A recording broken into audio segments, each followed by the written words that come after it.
aí, fera, vamos agora pegar um tema que o Enem tem repetido nos últimos anos. As informações sobre tecido sanguíneo. Isso atende à habilidade 14, que pede que você seja capaz de identificar padrões e fenômenos e processos vitais dos organismos. Veja, processos vitais dos organismos, isso já inclui absolutamente toda a biologia dos seres vivos, né? As habilidades do Enem, elas são bem abrangentes. Vamos ver um pouco mais sobre sangue. Lembre que dentro da medula óssea existe o tecido hematopoético. Esse tecido hematopoético tem células-tronco que vão formar outras linhagens de tronco multipotentes. A célula mieloide e a célula linfóide. A célula linfóide dá origem aos linfócitos. Linfócitos são tipos de leucócitos. Alguns linfócitos, como os linfócitos do tipo B, eles vão produzir anticorpos. Anticorpos são proteínas de defesa. A gente não pode esquecer disso, tá? Anticorpo, proteína de defesa. Bem, as células da linhagem mieloide vão produzir hemácias. O papel mais importante das hemácias é transportar oxigênio até as células e parte do CO2 no sentido célula alvéolo pulmonar para que a gente possa expirar. Quando a gente inspira, o oxigênio vai reagir sobretudo com a hemoglobina que está aqui dentro das hemácias. A hemácia é anucleada, cheia de hemoglobina. A hemoglobina é a proteína transportadora de oxigênio até as células. As plaquetas atuam no processo de coagulação do sangue, tá? E os leucócitos, que são de vários tipos, neutrófilos, eosinófilos e basófilos, vão atuar junto com os linfócitos no processo de defesa. Neutrófilo é um fagocitador. Já o eosinófilo, ele, por exemplo, você está com um parasita sanguíneo, está com um Trypanosoma cruzi, que é o causador da doença de Chagas.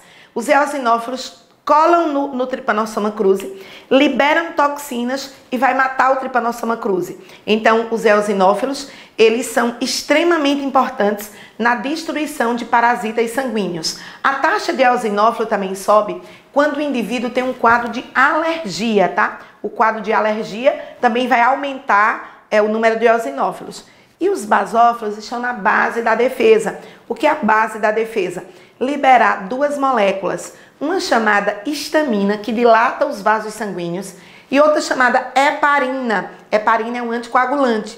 Então, quando a histamina dilata os vasos sanguíneos e não vai formar coágulo, os leucócitos podem sair do vaso sanguíneo e combater uma infecção num determinado local. Porque você leva um corte, vai precisar que combata a infecção naquele local do corte. É aí onde vai agir exatamente os leucócitos que chegaram até esse lugar quando ocorreu o processo de liberação de heparina e histamina pelo basófilo. Sabia que eu tenho uma musiquinha que fala de tudo isso? Ó, fecha os olhos para não ver passar o sangue, hemácias com O2, no plasma proteínas, nutrientes, sem isso não sei viver.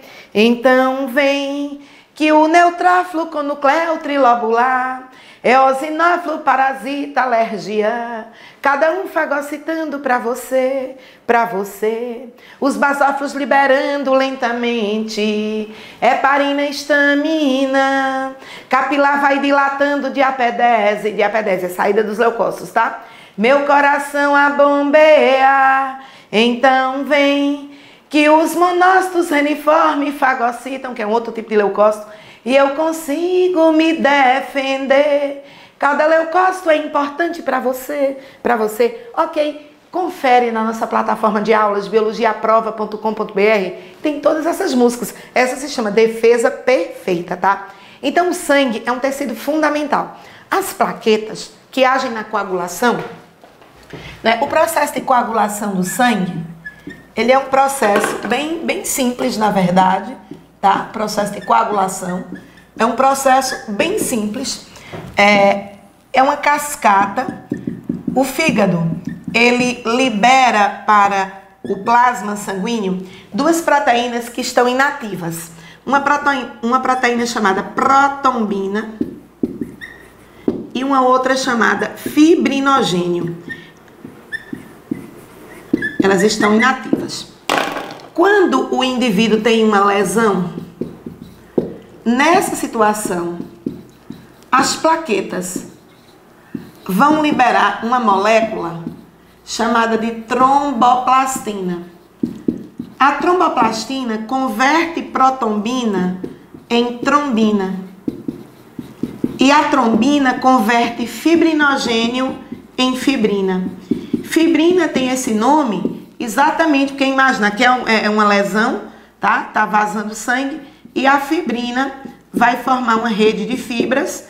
Nessa rede de fibras, os elementos figurados do sangue vão ficar retidos. E isso aqui é popularmente, é o coágulo, né? Vai haver a formação de um coágulo, que depois isso vai ser o que a gente chama de casca de ferida, se for um ferimento externo. Tanto que se você arrancar a casca, quando ela não cai espontaneamente, pode sangrar novamente, tá? Então é um tampão, é um curativo biológico. Massa isso, né? Eu chamo a atenção que para a tromboplastina agir, ela precisa da presença de íons de cálcio. Sabe que tem uma música que a gente canta tudo isso? Ó, como ela é fácil, ó. Pelo sangue afora, lá vai a protombina, que tromboplastina transforma em trombina. Isso só ocorre quando há ferimento e íons de cálcio participam do evento. Mas a trombina vem ativar o fibrinogênio que fibrina ficará. Mas a trombina vem ativar o fibrinogênio que fibrina ficará. Massa, não é bem fácil e tem essa reação inteira. Você vai dizer, ah, Meriane, mas o Enem não vai cobrar uma reação dessa não. Já cobrou, tá? Vamos resolver umas questões? Bem, essa daqui, uma questão bem simples, vai dizer: a produção de soro antiofídico é feita por meio da extração de peçonha de serpente, quer dizer, o veneno da serpente, que, após tratamento, é introduzida em um cavalo. Em seguida, são feitas sangrias para avaliar a concentração de anticorpos produzidos pelo cavalo, porque o veneno da serpente é o antígeno. Aplicou no cavalo e ele vai produzir anticorpos. Só que esses anticorpos estão no plasma do cavalo. Vai ser filtrado para gerar o soro, tá? Então diz assim, quando essa concentração atinge o valor desejado, é realizada a sangria final para a obtenção do soro. Então, realmente o soro tem anticorpos prontos. As hemácias são devolvidas ao animal por meio de uma técnica denominada plasmafarese, a fim de reduzir os efeitos colaterais provocados pela sangria. Então, retira o sangue, separa as hemácias e devolve ao animal, ficando aí com o plasma contendo os anticorpos prontos que vão compor o soro. Soro, anticorpos prontos. A pergunta é, a plasmafarese é importante? Pois, se o animal ficar com uma baixa quantidade de hemácias, qual é o papel das hemácias? Qual é? Muito bem. O papel das hemácias é, sobretudo, transporte de oxigênio. Então, não é febre, não é redução da imunidade, não é aumento da pressão arterial, não é leucemia. Letra E, problemas no transporte de oxigênio, já que o papel da hemácia é transporte de oxigênio. Atenção, o Enem, ele jamais vai ter uma pergunta assim, dê a função da hemácia. Não vai ter. Agora, todas as questões que nós encontramos no Enem estão baseadas em você conhecer, tá? O papel, seja da célula, seja, no caso da hemácia, que é um elemento figurado do sangue, no tecido, no corpo. Então, é o conhecimento da fisiologia, seja uma fisiologia de tecido ou uma fisiologia de órgão, tá? Então, muito legal. Vamos fazer mais uma questão, tá? Essa questão diz, do veneno de serpentes, como jararaca e a cascavel, pesquisadores brasileiros obtiveram um adesivo cirúrgico, testado com sucesso em aplicações como colagem de pele, nervo, gengiva e na cicatrização de úlcera venosa, entre outras. A cola é baseada no mesmo princípio natural da coagulação do sangue. Epa, baseado na coagulação do sangue. Então, coagulação do sangue é esse processo aqui. Tá? Então, a cola vai fazer isso. Aí, continuando. Os produtos já disponíveis no mercado utilizam fibrinogênio humano e trombina bovina. Então, o que tem no mercado usa isso. Fibrinogênio e trombina. Compreenda.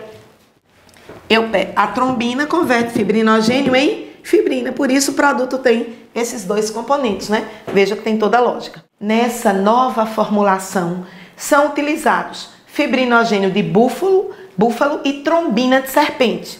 Então, aqui está a nova formulação, fibrinogênio de búfalos e trombina de serpentes. Bem, a substituição da trombina bovina pela de Cascavel, mostrou em testes ser uma escolha altamente eficaz na cicatrização de tecidos. A principal vantagem desse novo produto, o novo produto é esse, fibrinogênio usado de búfalo e trombina de serpente. Desse novo produto biotecnológico é a letra A. Está isento de contaminações por vírus humanos e permitir uma coagulação segura, ou seja, a transformação do fibrinogênio em fibrina. Está certo? Está certíssimo. Mary, e aí vai evitar a contaminação? Sim, porque antes utilizava-se fibrinogênio humano e isso tem que ser recolhido de onde? Do plasma humano. Os vírus são muito pequenos, eles podem ir junto, porque você não consegue separar tudo. Então a letra A está perfeita. Agora, veja, mesmo que você tivesse alguma dúvida, quando você analisa as outras alternativas e você conhece o processo de coagulação, você encontraria o erro. Vamos ver aqui todos os erros. A letra B, ó, estimular o sistema imunológico a produzir anticorpos, que irão transformar as moléculas de protombina e trombina. Galera, anticorpo é defesa. Anticorpo não tem nada a ver com coagulação. Anticorpo é leucócito, coagulação é plaqueta. Então, a letra B bonitinha, mas erradinha. Evitar rejeição pelos pacientes que utilizam essa técnica e desta forma transformar eficientemente trombina em protombina. Ó, o erro, não é trombina em protombina, é o oposto, tá? O oposto. Letra D. Aumentar a formação do tampão plaquetário, uma vez que a trombina é uma enzima que transforma fibrina em fibrinogênio. Ó, o oposto também é fibrinogênio em fibrina. Observe o erro. E letra E, esterilizar os locais em que é aplicado graças à ação antibiótica da trombina. Gente, essa foi demais, tá? Ação antibiótica da trombina, não. Trombina tem ação de coagulação, tem nada a ver com antibiótico. Então, o Enem, ele oportuniza para quem tem domínio de conhecimento não ter dúvida. Inclusive, conseguir responder por eliminação, tá? E ter segurança, que seria a letra A. Fica ligado com a gente aqui no nosso canal Biologia à Prova, porque a gente sempre vai estar trazendo o quê? Novidades para você. Um grande beijo, um abraço bem apertado.